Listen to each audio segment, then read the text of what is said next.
Olá pessoal, tudo bem? Hoje a gente vai falar um pouquinho sobre o posicionamento correto do nosso paciente. Então, quando a gente falar em posicionamento de paciente, a gente vai pensar em quê? A gente vai pensar em deixar o nosso paciente posicionado para um procedimento cirúrgico, em deixar o nosso paciente posicionado para fazer a alimentação, para fazer a sua refeição. Quando a gente não posiciona adequadamente o nosso paciente, seja durante a alimentação, seja durante um procedimento, um exame, isso pode gerar prejuízo e também insegurança para o paciente, ele pode ficar com medo de cair. Se ele for se alimentar e não tiver posicionado de forma correta, isso daí pode gerar um problema que a gente chama de broncoaspiração. Então, o que que é a broncoaspiração? Sabe aquela frase, a comida foi para o lado errado? É exatamente isso. Ao invés do alimento ir para o sistema gastrointestinal, o alimento ele acaba indo para o sistema respiratório. Então, o paciente tem aquele reflexo de tosse, e isso pode ocasionar inúmeras complicações. Outra questão com relação ao posicionamento do paciente. Quando o paciente ele permanece muito tempo na mesma posição, isso daí pode levar a dor, pode levar a encurtamento do músculo, pode levar a deformidade e também pode levar a famosa LPP. O que que é a LPP? Lesão por pressão. Você manter o paciente muitas horas na mesma posição pode comprometer de uma forma geral esse paciente. Pode debilitar e também retardar o processo de recuperação que esse nosso paciente teria. Aqui a gente tem algumas imagens das posições, a gente vai falar delas separadamente, vou explicar para vocês um pouquinho de cada uma delas. Então, nós temos várias posições. Existem aquelas posições que a gente vai colocar o paciente para quando a gente vai fazer um exame. Por exemplo, no caso das mulheres, quando elas vão fazer a coleta do Papa Nicolau. E existe aquelas posições que são posições de conforto, que é a famosa posição que a gente utiliza para fazer a mudança de decúbito. Então, a gente vai falar um pouquinho sobre cada uma delas. Ainda falando sobre o posicionamento do paciente, quando eu posiciono o meu paciente de uma forma adequada, eu facilito a realização de exames físicos, de diagnóstico, de cirurgia, de tratamento. Cada posição, ela possui as suas características e a sua finalidade. Então, o paciente vai ter que operar a coluna. Então, eu tenho que deixar ele numa posição onde eu consiga ter uma boa visualização da coluna. Se eu deixar o paciente deitado de costas, que depois a gente vai ver qual que é o nome correto dessa posição, como que eu vou fazer uma cirurgia na coluna? Então, o posicionamento também vai depender do que a gente deseja fazer com o nosso paciente, da área que a gente deseja trabalhar no nosso paciente. Posicionar o paciente de acordo com o exame que será realizado significa expor a área que será examinada, que eu acabei de falar para vocês. As mudanças de posições, elas podem ocasionar tontura, mal-estar, o paciente pode ficar pálido. Então, se o paciente está muito tempo deitado e a gente levar a cabeceira de repente, o paciente pode apresentar uma tontura, pode apresentar um mal-estar. Ah, o paciente está muito tempo deitado, a gente vai levantar ele para ele fazer um exame ou para ele caminhar um pouco. Tem que fazer isso com calma, porque senão ele também pode apresentar uma tontura, uma hipotensão postural. A pressão dele vai baixar no momento em que ele levantar muito rápido, dá uma vertigem, parece que você tem aquela sensação, é uma sensação rápida, mas parece que você vai desmaiar e a pressão acaba baixando. Aí aqui a gente fala um pouquinho sobre o posicionamento cirúrgico, ele é essencial, né, para o desempenho de um procedimento seguro e eficiente. Os membros da equipe devem proteger o paciente de qualquer efeito danoso decorrente do inadequado posicionamento. Tem que intervir na prevenção de lesão na pele com o alívio da pressão. Às vezes a cirurgia ela demora horas. Então, nesse caso, o paciente vai ficar durante horas na mesma posição. Então, a equipe precisa se atentar a isso para aliviar a pressão nos principais pontos.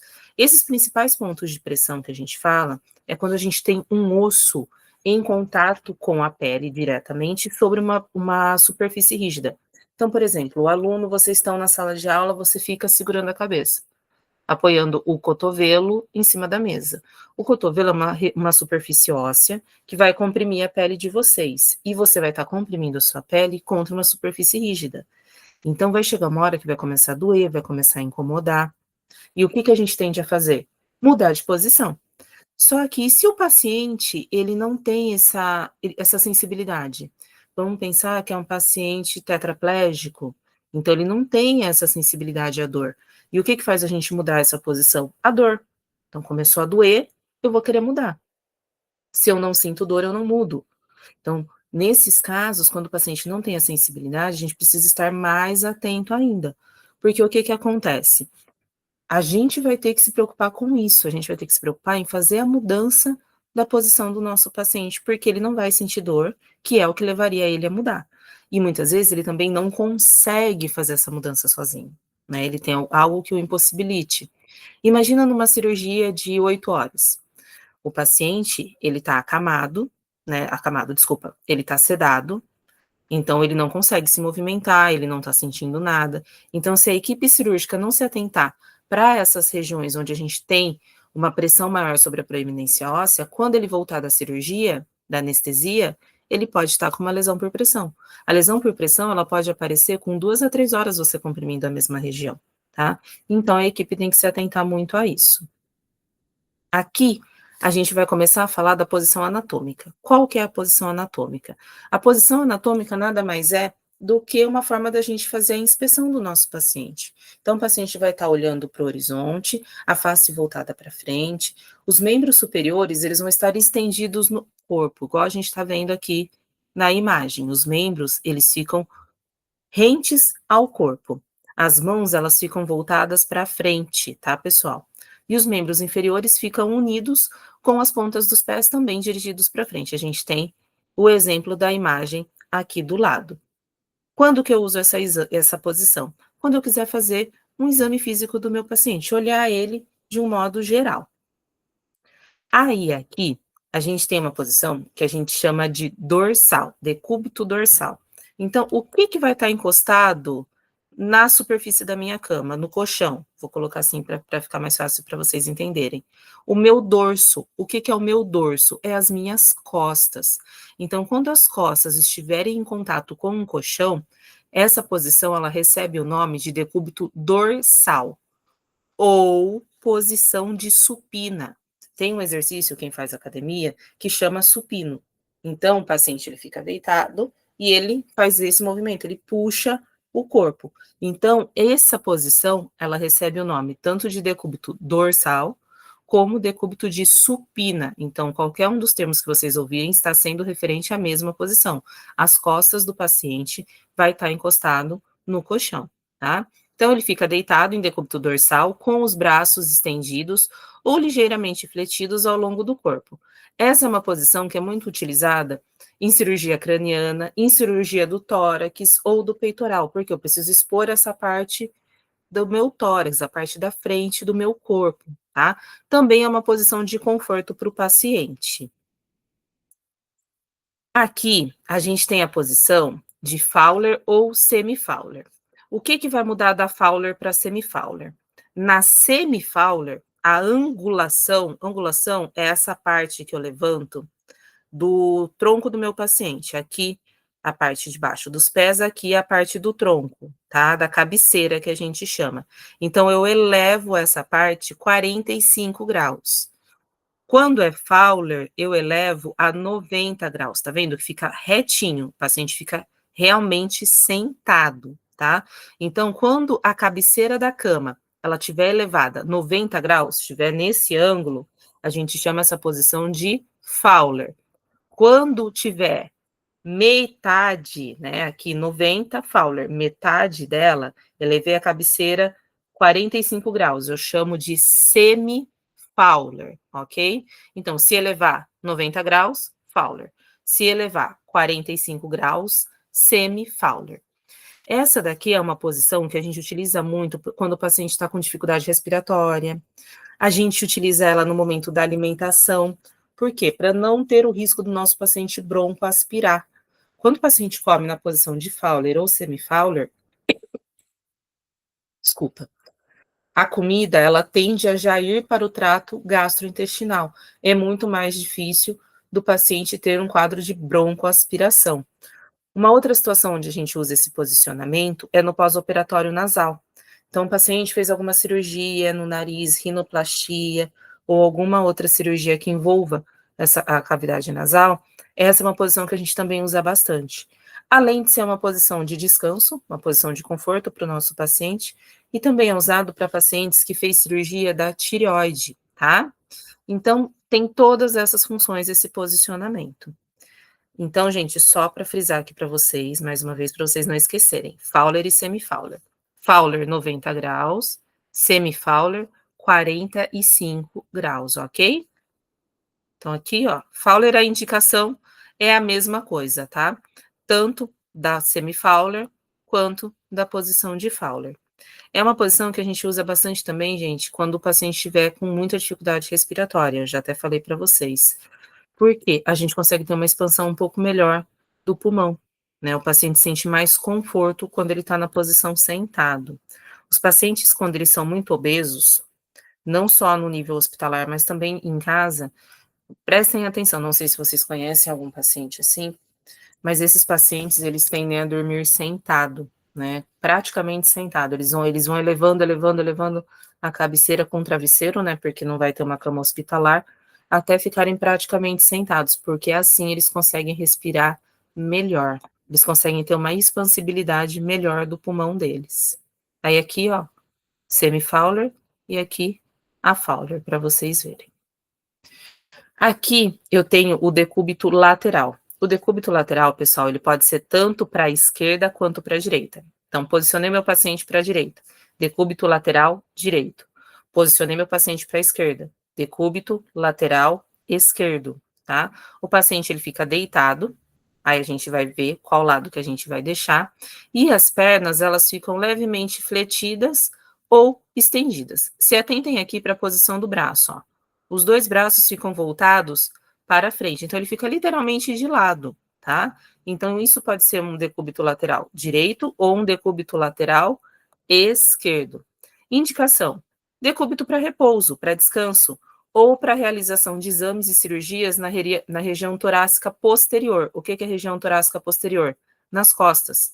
Para cirurgia de cervical e também para cirurgia dos rins. A gente tem que se preocupar bastante com esses pontos que estão vermelhos.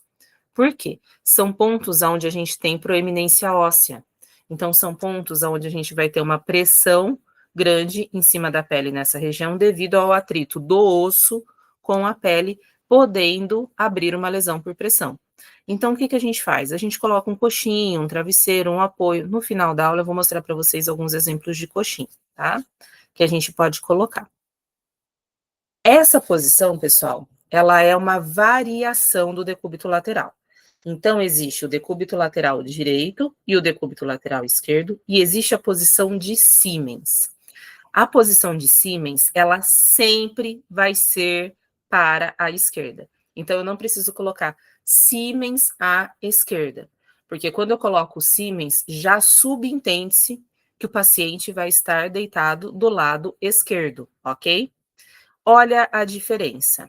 O braço fica um braço voltado para frente e um braço voltado para trás. Uma perna fica esticada e a outra perna, ela fica flexionada, tá? Então, no decúbito lateral, o paciente fica inteiro de lado, ou para o lado direito ou para o lado esquerdo. Já no decúbito de Siemens, o paciente ele vai ficar lateralizado sempre para a esquerda e um braço vai ficar para frente e o outro braço vai ficar para trás. Uma perna totalmente estendida e a outra perna flexionada. Um exemplo para o uso dessa posição, lavagem intestinal, tá, gente? Quando a gente estiver mais para frente, a gente vai falar sobre lavagem intestinal. E essa é a posição adequada para a gente fazer esse procedimento. O clister, ou o flitionema, ou a chamada lavagem intestinal. Por quê? A gente tem uma exposição melhor da região do ânus. Quando o paciente está em decúbito lateral, a nádega, ela comprime o ânus, dificultando a passagem do catéter. E quando a gente posiciona o paciente em Siemens, a gente consegue expor melhor o ânus para poder fazer a introdução da sonda. Então, indicação: realização de exames e cirurgias vaginais, retais, clister e a lavagem intestinal, como eu falei para vocês. Essa posição é uma posição que chama genopeitoral. Por que esse nome? Porque ele fica com o peito apoiado sobre a cama. Lógico, gente, essa posição do jeito que tá aqui seria para o médico fazer um exame rápido, tá? Porque o paciente não consegue ficar muito tempo nessa posição. Outra coisa, é uma posição extremamente desconfortável para o nosso paciente. Deixa eu só travar aqui. pessoal. Tirar o som para vocês, porque senão o WhatsApp que está no computador acaba atrapalhando. Voltando. Essa posição genopeitoral, o paciente ele vai ficar ajoelhado, então ele ajoelha em cima da cama, mantendo os joelhos dele afastados. O peito vai ficar apoiado em cima da cama e a cabeça, é muito importante a gente se atentar para isso. Ela vai ficar lateralizada, ou para a direita ou para a esquerda. Quando que eu uso essa posição? Para exames vaginais, retais e para algumas cirurgias. Só que quando o paciente precisar ficar nessa posição para um procedimento cirúrgico, a cama é diferente. A cama hospitalar, ela é assim. Então, eu consigo moldar ela para a posição que eu preciso. Porque lembrando que se for uma cirurgia, o meu paciente ele vai estar sedado. Então, se ele estiver sedado, como que eu vou conseguir manter ele nessa posição, tá? Então, nesse caso, seria para um exame rápido. Se for um procedimento cirúrgico, vai ser uma maca específica, uma maca especial que tem suporte para a gente conseguir manter o paciente nessa posição por mais tempo e de uma forma confortável, o mais confortável possível, né? Então, a indicação da genopeitoral é a realização de exames vaginais e retais. Essa daqui, pessoal, é uma posição que vocês vão ver bastante. A gente chama ela de decúbito ventral. Se no decúbito dorsal nós estávamos com as costas apoiadas sobre o colchão, no decúbito ventral a gente vai estar com o ventre apoiado sobre a cama. Então, é a famosa posição, tá com a barriga para baixo? A gente não vai mais falar isso. Agora a gente vai falar que o paciente está em decúbito ventral. O ventre dele, o abdômen dele está em contato direto com o colchão, tá? Uma variação desse nome, dessa posição, é decúbito de prona. A pronação ficou muito conhecida na época do Covid, né, que a gente falava, vamos pronar o nosso paciente. Então, decúbito de prona ou decúbito ventral é a mesma coisa. É quando o paciente está com o ventre voltado para a cama. A cabeça, ela fica voltada para um dos lados, tá? E o membro fica estendido ao longo do corpo. Desculpa. Indicação: para melhora na oxigenação, para realização de exames e cirurgias na região torácica, posterior, cervical ou lombar. Então, toda vez que o paciente precisar passar por algum procedimento na coluna, essa daqui é a melhor posição para o nosso paciente, tá? Aqui, os principais pontos de pressão que a gente precisa tomar cuidado quando o paciente estiver no decúbito ventral ou de prona. Aqui, só para falar um pouquinho para vocês da questão da pronação, ela ficou muito conhecida durante o Covid, que a gente pronava o paciente, então a gente virava o paciente com o abdômen para baixo. Por que isso? Porque foi comprovado que quando o paciente está pronado, a gente tem uma capacidade pulmonar de 100% do pulmão. Quando a gente está sentado ou em decúbito dorsal, a gente não tem essa capacidade total de função do pulmão. Então, vamos pensar assim: se o paciente pronado, eu consigo usar 100% do meu pulmão, uma parte dele já está comprometido por conta do Covid, mas eu tenho todo o restante. Então, estou aqui sentada. Eu estou com 50% do meu pulmão comprometido pelo Covid e 40% está funcionando, porque esses 10 não funcionam nessa posição.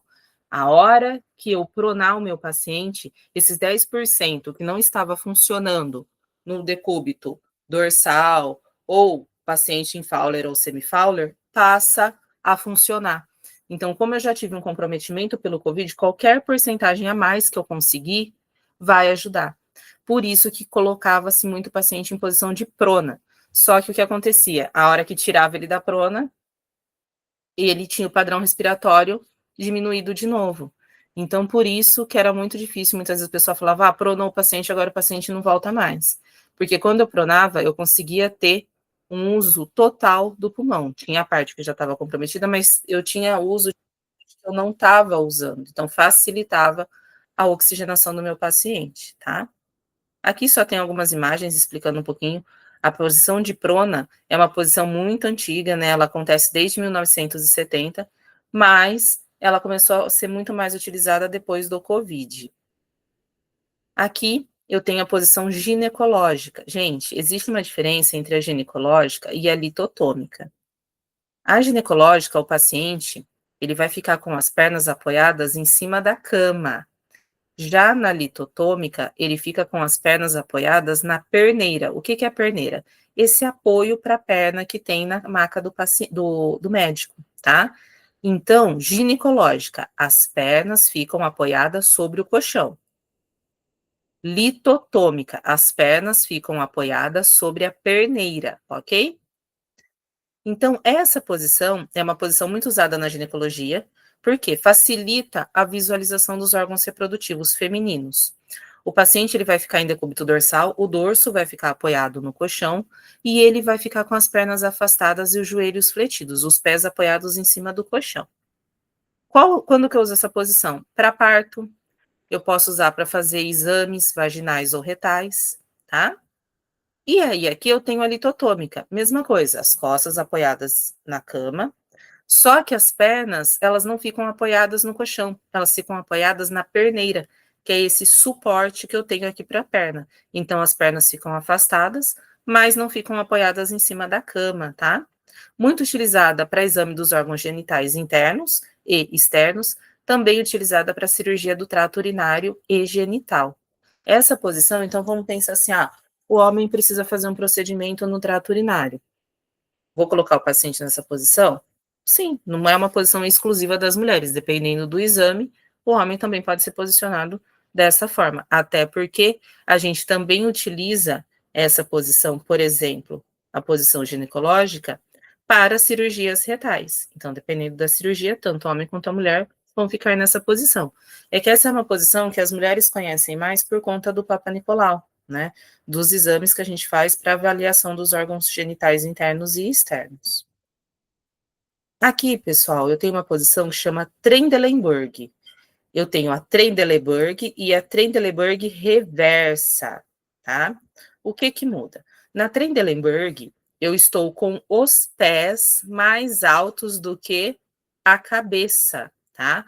Essa posição, ela deve ser evitada por muito tempo, porque o que acontece? Quando eu posiciono meu paciente em Trendelenburg, eu faço com que o sangue, ele vá para a cabeça do meu paciente. Eu facilito, pessoal, eu só vou fechar aqui um pouquinho a imagem da câmera, porque eu vou precisar conectar o carregador, tá? Só um minutinho que eu já volto.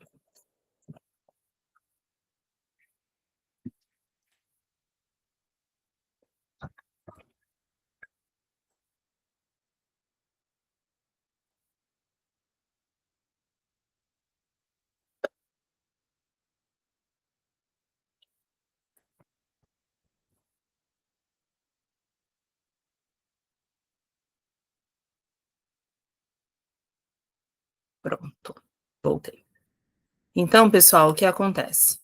Quando a gente posiciona o paciente em Trendelenburg, nessa posição da imagem, eu tô com os meus pés mais altos do que a minha cabeça. Então, eu tô favorecendo o retorno venoso. Então, eu começo a ter um aumento do fluxo sanguíneo na região superior do meu corpo. Então, com isso, eu tenho um aumento da pressão. Eu começo a ter um aumento da pressão intracraniana e começo a ter um aumento da minha pressão mesmo, da pressão que a gente tem. Sabe aquela famosa 12/8, 13/9? Porque o que acontece? A pressão nada mais é do que o aumento do sangue circulando no nosso corpo. Então, a pressão é a força com a qual o sangue ela vai bater contra a parede de uma artéria. Quando eu coloco o paciente em Trendelenburg, eu facilito o retorno venoso para o coração. Então, eu aumento a pressão naquela região, tá? Então, quando a gente colocar o paciente nessa posição, tem que ficar atento a isso. Quando que eu utilizo essa posição? Eu utilizo essa posição quando eu quero fazer, por exemplo, uma cirurgia que envolva o abdômen inferior. Por quê? Quando eu posiciono ele assim, as alças intestinais, elas vêm aqui para a região mais próxima ao meu tórax. Então, eu consigo visualizar melhor as alças intestinais inferiores, tá? Então, quando utilizar? Situações de choque, de desmaio. Por quê? Quando o paciente chocar ou tiver desmaiado, essa é uma posição indicada. Lembra que favorece o retorno venoso? Então, quando eu favoreço o retorno venoso, eu melhoro a pressão do meu paciente, eu aumento a pressão do meu paciente, tá? O paciente está hipotenso, a pressão está muito baixa, ele vai parar, vai chocar.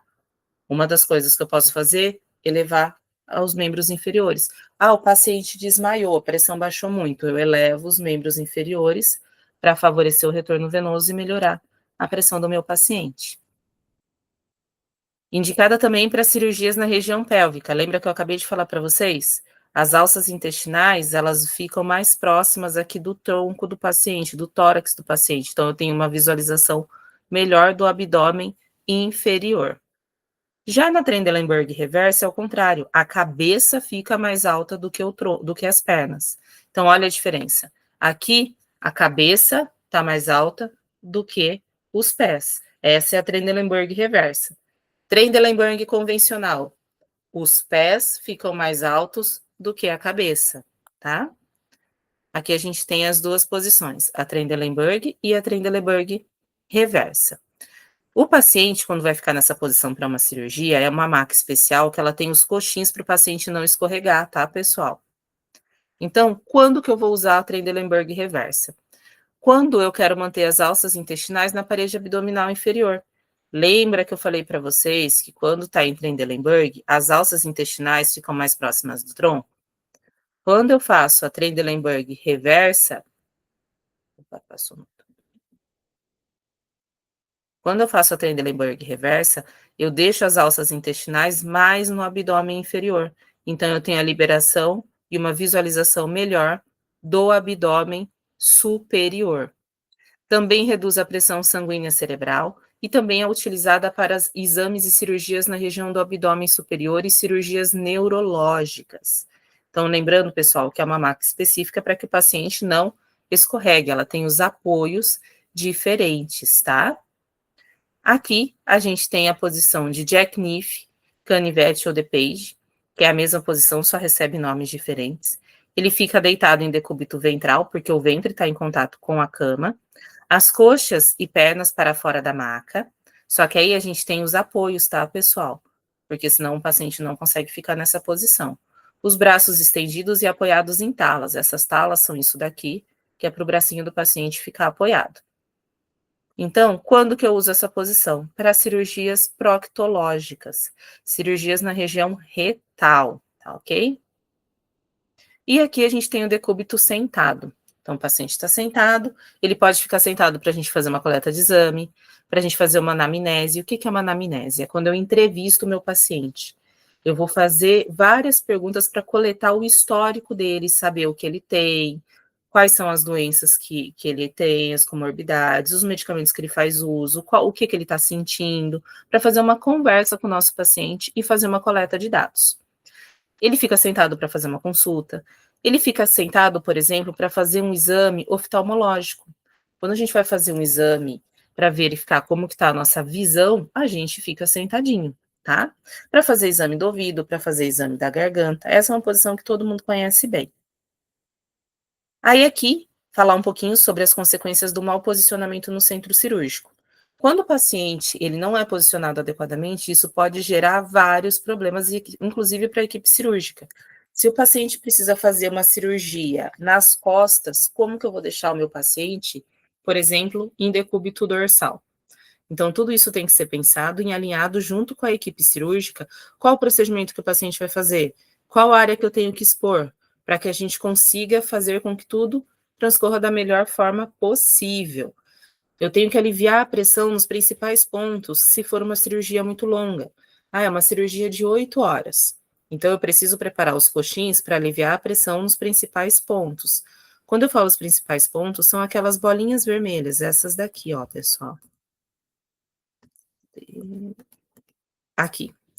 Todo lugar que a gente tiver uma proeminência óssea, que ficar em contato com a pele e em contato com uma superfície rígida, a gente precisa ter uma atenção especial, tá? Aí, Nath, o que que a gente coloca? Você falou tanto dos coxins, mas o que é esses famosos coxins? Esses coxins são esses daqui. Eu costumo brincar que isso daqui é coxim de gente rica, tá, pessoal? No dia a dia, a gente dificilmente vê isso. Então, você coloca como um apoio, olha essa imagem aqui, o calcanhar, ele iria ficar em contato com a pele, em contato com a superfície rígida, é um local onde geralmente abre lesão por pressão. Quando eu coloco esse coxim, eu alivio a pressão. O calcanhar não fica mais em contato direto com a superfície rígida. Da mesma forma, esses coxins em gel, ou essa outra imagem, tá vendo que toda vez que eu coloco um coxim, eu evito que a proeminência óssea fique em contato direto com uma superfície rígida, que é o que vai ajudar a ocasionar a pressão, a lesão por pressão. Aqui a gente tem outros exemplos de imagem de coxins. Agora, Nath, você falou que esse é o coxim de rico, então qual o coxim que a gente costuma usar? Tá vendo essa imagem aqui embaixo, pessoal, ó, que tem um rolinho? O que que eu costumo fazer no hospital, ou no serviço de saúde, ou na ILPI, que ILPI é Instituição de Internação de Longa Permanência, tá? As famosas casas de repouso. Eu costumo pegar coberta, cobertorzinho mesmo, ou toalha de banho e enrolar ela. Então, eu enrolo e passo um esparadrapo, uma fita. Então, eu vou formar um rolinho. E aí, esse rolinho eu utilizo como um coxim para evitar a pressão. Eu posso dobrar um travesseiro, pego o travesseiro, dobro ele no meio, passo uma fita para ele ficar enroladinho e também utilizo como coxim. Depois eu vou mostrar alguns exemplos que dá para a gente fazer com coxim, de coxim, utilizando toalha, cobertor, lençol. Aí na aula presencial eu mostro para vocês o que seria o famoso coxim de pobre, né? Porque esses daqui é muito difícil a gente ver dentro dos hospitais públicos de saúde. Pessoal, a gente encerrou aqui esse conteúdo do posicionamento do paciente. Espero que vocês tenham gostado. Se ficar com alguma dúvida, pode mandar mensagem, pode me chamar, que a gente vai conversando. E aí, depois, na aula presencial, eu mostro para vocês os famosos coxins que a gente consegue fazer em casa, tá bom? Então, pessoal, por hoje é só.